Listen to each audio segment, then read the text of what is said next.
When we draw graphics in processing, we use lots of numbers. As we've seen, a call to rect uses 4 numbers.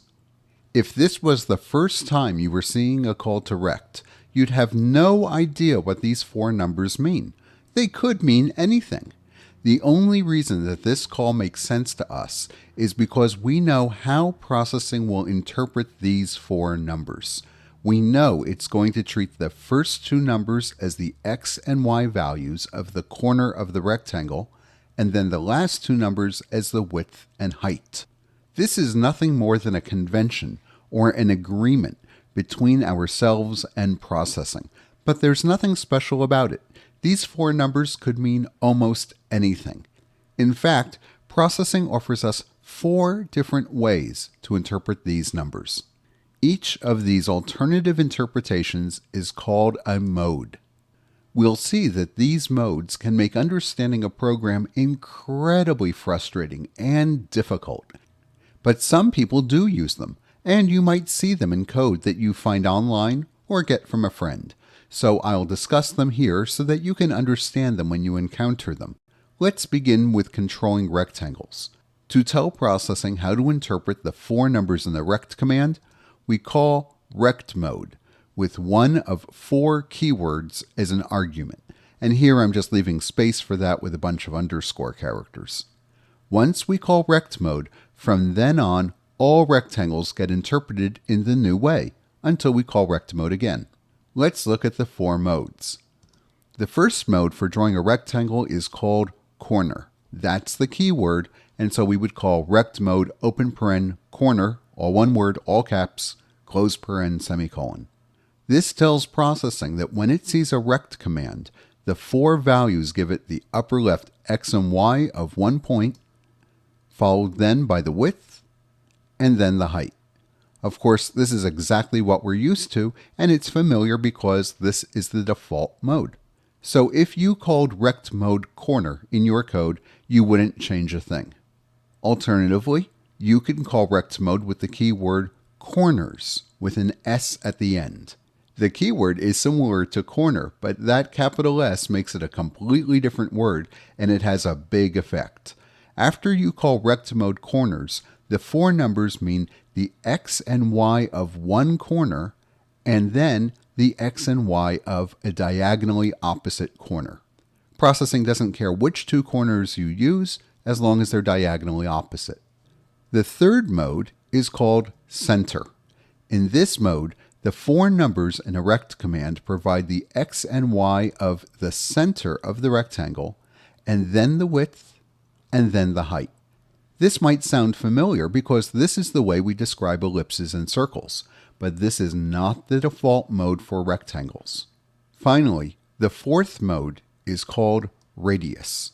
After calling rect mode radius, the 4 numbers that are handed to rect are interpreted as the center point x and y, and then half the width of the rectangle and half the height of the rectangle.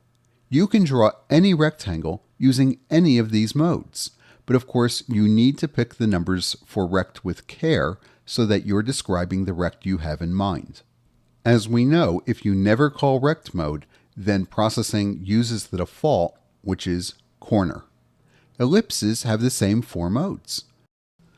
As we've seen before, ellipses are always defined by the box that they live within.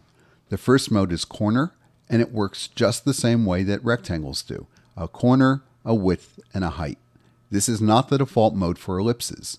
As before, we can also use corners with an S, and in this case we're giving it 2 corners that are diagonally opposite, an XY and an XY. The center mode lets us define our ellipse by giving it the center x and y points, the width, and the height. And of course this is the default mode for ellipses. And finally we have the radius mode, where we give the same center x and center y, but the second 2 numbers give half the width and half the height. As we know, the default mode for ellipses is center. So both shapes offer the same 4 modes, but the defaults are different. The rectangle default is corner, the ellipse mode default is center. I said earlier that I urge you not to use these modes, but instead always let the default modes ride. Why is that? Suppose you're looking at a program and trying to figure out what it does. Maybe this is a program you downloaded from the web, or you got it from a friend, or maybe it's something you wrote a long time ago, and you see this call to rect. So what does this mean? What gets drawn? Depending on which rectangle mode is in effect, this line can draw 4 very different rectangles. So now you have a new problem, figuring out which mode you're in. In a simple program, you might just have to look a line or two above. But if your program is big and it has multiple if statements and functions that can change its behavior over time, and each of those changes the mode, it could become a nightmare trying to unravel things enough to figure out what these 4 numbers mean. And of course, because you can set the ellipse mode, calls to ellipse are equally inscrutable. I'll note that technically there is a way to ask processing which mode is in effect at any given moment when your program is running. But it's not guaranteed that you'll always get back the same number with new releases of processing, so it's not something that you want to rely on. Let's see the visual effect of these different modes. Here I've drawn a rectangle using the command at the top, using the default mode of corner. Now I'll cycle through all the other choices. Here's corners. It's the same call and the same 4 numbers. Center and radius. Notice what a dramatic effect the choice of mode has on the result. Now I'll show you all 4 of these laid one over the other. All 4 of these rectangles were created with the very same call, the one at the top. All that changed is the mode, which I called first. Just looking at the command, you would never be able to figure out which rectangle gets drawn. Now for some extra fun, I will use the mouse to control the first 2 numbers. And so I'm just moving my mouse around, and you can see we're getting a whole different bunch of rectangles. If I control the second 2 numbers instead, we get a whole different class. So just looking at those 4 numbers in the rect call, we don't know what we're going to get. And of course, we can do the same thing with ellipses. Now I'm controlling the last 2 values with my mouse, and I can control the first 2, and that moves most of them around, but it changes the shape of the first one.